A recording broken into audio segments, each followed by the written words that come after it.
Okay, YouTubers, this is the Angry Prepper. Today's video, we're going to talk about the coming blackouts because clearly we're going to be seeing them.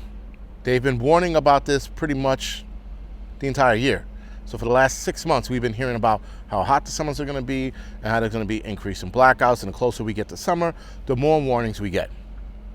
That being said, guys, we should all be ready for blackouts. Whether they're rolling blackouts, legitimate blackouts, or brownouts, we should absolutely be ready for what is coming because it sounds like it's coming whether we like it or not.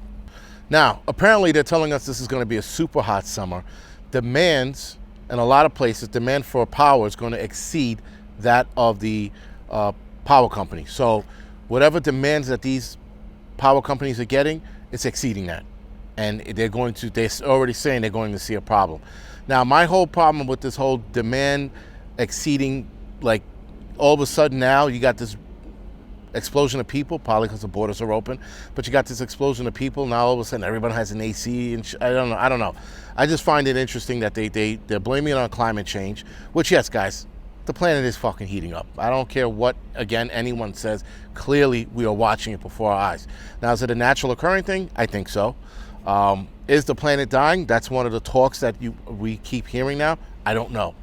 Upon my research, there seems to be some legitimate shit behind it, but that's a different story, different day. What we need to focus on is the blackouts. And what we need to focus on is how to prepare for that blackouts. Because like I said, guys, we're getting constant warnings. And I know a lot of you guys are watching YouTube videos or still looking at the news. And now the news is even talking about these blackouts. So this is something we should absolutely not be concerned with, but be ready for. Because it's a blackout, guys. It's not the end of the world. If it's an EMP, different story. But a regular blackout, we'll get through it. Now, there are certain states in this country that are on elevated to high alert levels, if you will, meaning that they are going to be prone to see blackouts or the high possibility of blackouts. These states are the following: North Dakota, South Dakota, Kentucky, Missouri, Montana, Texas, Alabama, Arkansas, Illinois, Indiana, Louisiana, part of Michigan, part of Iowa, part of Minnesota, and part of Wisconsin. Those are the states that are on either elevated level or high level of seeing a blackout. So the probability of those places having a blackout are fairly high. For some reason, I was a little surprised New York City, or rather New York State, wasn't on that, and New York City wasn't on that as well. So I guess that's a good thing. But nonetheless, now, of course, guys, I have to go over the supply list, the gears that everyone should have. Now, first and foremost, everybody knows for a blackout, you should be prepared. Everything should be in one container, so to speak. If you know where everything is in the house, so be it, leave it there. But we're going to go over the basics, guys. The basics are flashlights and candles. That goes without saying. Now, with flashlights, you can have a handheld. I would also go with a headlamp. Headlamp's very important because it frees up your hands in case you have to do something else. Flashlights are great, especially for kids. If you have kids, give them a cheap flashlight. Give them the ones that, the knockarounds, the cheap ones. They'll be happy to play with that, and they'll be lifesaver fighting for a few hours. So that's good. Mag light's good because it's a good self-defense weapon as well. You also have tactical flashlights, the mini lights. They're also defense weapons as well. And headlamps, well, that's just a headlamp. Keep it on your head, frees up your hands to fight whoever might be coming in your home. Candles, guys, that goes without saying, but if you're going to have an open flame, do yourself a favor, have a pot of water nearby or a fire extinguisher.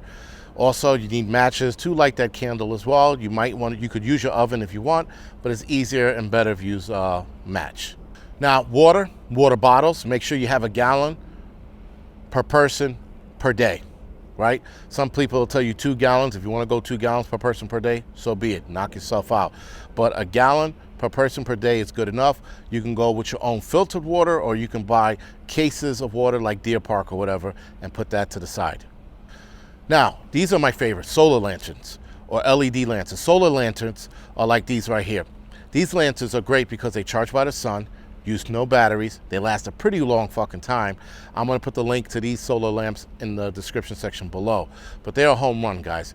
LED lanterns are also great. They do run on battery, but they are super bright. You don't have to have a flashlight. You could use that as just a lamp by your bed to do whatever you need to do. Now, during a blackout, you are going to want to minimize the flashlight use if you can. If you have kids, you're probably going to be running 1 or 2 of them all day. That is where the solar lanterns or solar lights come in play, because you can leave them out all night and then charge them the next day. No batteries. You're not changing batteries out, so you don't have to worry about that, or you're not recharging it if you have a rechargeable battery. Now, generators. There are solar generators and there are gas generators. Gas generators, obviously, guys, most people who live in, suburban areas or out in the sticks, you guys have generators. Generators are great. If you're new to a generator, do yourself a favor, check out all the YouTube channels that talk about the best ones out there and tell you how to operate one. The one thing you want to do, if you're going to have a generator run your home, you still have to make sure you don't run everything in your house, right? So you want to power up certain things in your house, not everything, right? And that includes your what you call an AC system. You don't want to be running your AC off this generator. So you're going to have to still, guys, prioritize what you need to run power to, or what needs to be on, rather, sorry. Solar generators, guys, they're great, especially for apartments, because they run quietly. You can charge them on the roof of your building if you have access to the roof of your building. If you have a balcony, you can recharge the solar generator on the balcony with the solar panels. Those are home runs. And a lot of people will be like, well, they're not that great. It's fucking something, so give it up. I know a lot of you people are still fucking bent about solar generators. Grow the fuck up. It's something for people to use. And in that case, guys, it does come in handy. You can have a solar generator to charge your iPad, your computer, your phone, things to keep your kids busy. Then you can have another solar generator, if you can afford it, to run your refrigerator. Now, portable chargers, or power banks, if you will, those are also good. Those I would use for my phones and smaller devices that need to be charged. Again, there are some power banks that run solar too, so that's even better. You can leave it on your windowsill or outside on your lawn or whatever it is and let it charge up for the day with your solar lanterns. Solar technology, guys, has gotten so much better over the years. I would absolutely start entertaining a lot of that stuff because, guys, why not?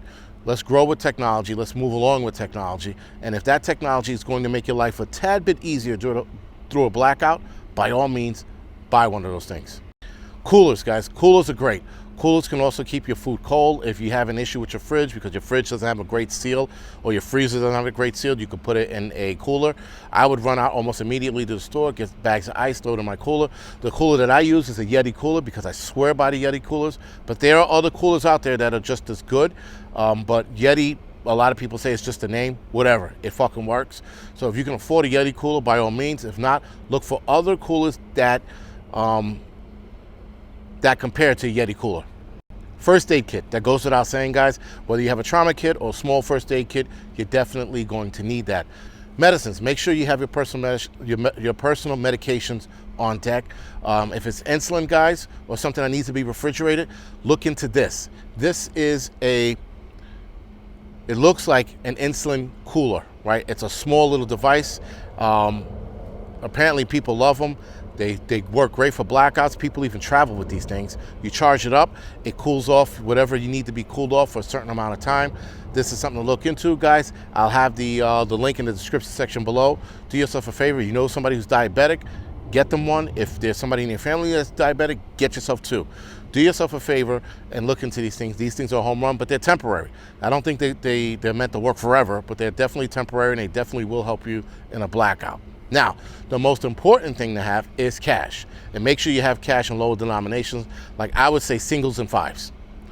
Make sure you have that cash, guys, because obviously when the power's out, you're not going to have access to cash. Your card's not going to work. You're absolutely going to want to buy something during a blackout, especially if you want to shut your kids up and you want to get them something, I don't know, out of a store. Cash is king during a blackout. Cryptocurrency is not going to work, and neither is your debit card. So make sure you have enough cash. Also, guys, I forgot to mention this, your freezer or your fridge, limit access to it. If it's a blackout, you don't want to be in and out of the thing all the time because you want to keep what you can in the fridge cool for as long as it can.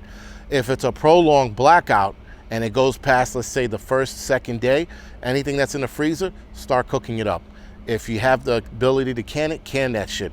If you have a barbecue, cook it up, eat it. If not, try to get ice, put it in your cooler. Some stores still have generators, and the generators to those stores, they still keep the ice cold. So try to get packets of ice, put it in the cooler.